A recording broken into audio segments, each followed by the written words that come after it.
Hello friends, informative Odisha YouTube channel को स्वागत। पुणी आसी पोस्ट ऑफिस रे नियुक्ति। आपण मानक जदि दशम आउ अष्टम पढ़ी ताले एठारे चाकरी करें। सबू जिलार पिला माने आवेदन करें। दरमा रही 19,900 टंका पर मंथ। ऑफलाइन रे आवेदन करें। शेष पर्यंत देखंतु पूरा डिटेल्स विषय जानीपर। ऑफलाइन रे आवेदन करें। एपरी जॉब इनफॉरमेशन पाइबा पाई चैनल को सब्सक्राइब करंतु और पाखरे थिबा नोटिफिकेशन बेल को क्लिक कर दियंतु, जहा फल रे मु जो भी जॉब वैकेंसी विषय रे कहिबी नुआ नुआ वीडियो आनिबी आपण मानक पाखरे पहुंची परिबो। सर्वप्रथम आसंतु जानिबा पोस्ट ऑफिस रे आसीथिबा नियुक्ति विषय रे।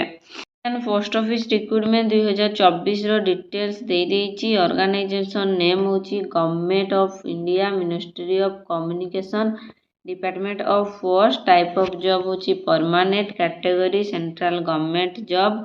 Name of the post mechanic, MV, welder, tyreman, ट्रिंसमैन और पॉइंटर। एप्लिकेशन मोड ऑफलाइन रे आपण माने ऑफलाइन रे आवेदन करि परिबे। Who can apply? All India candidate apply. India रो समस्त कैंडिडेट एठारे आवेदन करि परिबे। Place of posting across India. India भितर ही आपण मानकर पोस्टिंग रहिबो। लास्ट डेट अच्छी अगस्त 10, 2024 रे अच्छी last date.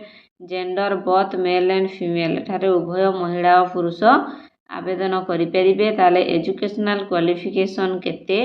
Candidate must have completed VII माने अष्टम पास करिथिबा दरकार, दशम आउ ITI and have valid driving licence आउ ड्राइविंग लाइसेंस थिबा दरकार from a recognised board institute. ताले आपण मानक जदि ड्राइविंग लाइसेंस अच्छी, आपण अष्टम आउ दशम कि ITI पास करछंती ताले एठारे आवेदन करें। ताले एज लिमिट अच्छी मिनिमम एज 18 वर्ष, मैक्सिमम एज 30 वर्ष।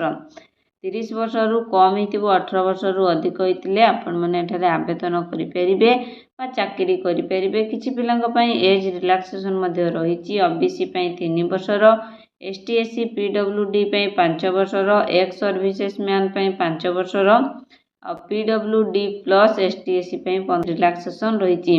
ताले सैलरी केते? Salary 19,900 per month. Prime matrix level 2 under 78 CPS। आपण मानकर पर मंथ 19,900 टंका सैलरी रहिछि। ताले selection process competitive trade test हबो आउ डॉक्यूमेंट वेरिफिकेशन हबो।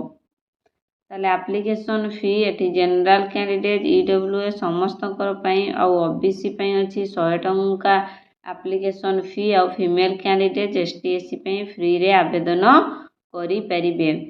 ताले इंडियन पोस्ट ऑफिस रिक्रूटमेंट 2024 रो इंपोर्टेंट डॉक्यूमेंट्स कोन? क्वालिफिकेशन सर्टिफिकेट, आपण जो भी करिसंती 10th हो ITI हो, क्वालिफिकेशन सर्टिफिकेट आउ डेट ऑफ बर्थ थिबा सर्टिफिकेट आउ 2 recent colour passport size photo, caste certificate if experience certificate. जदि आपण मानकर एक्सपीरियंस सर्टिफिकेट अच्छी ताले एक्सपीरियंस सर्टिफिकेट दे परिबे आउ ID कार्ड।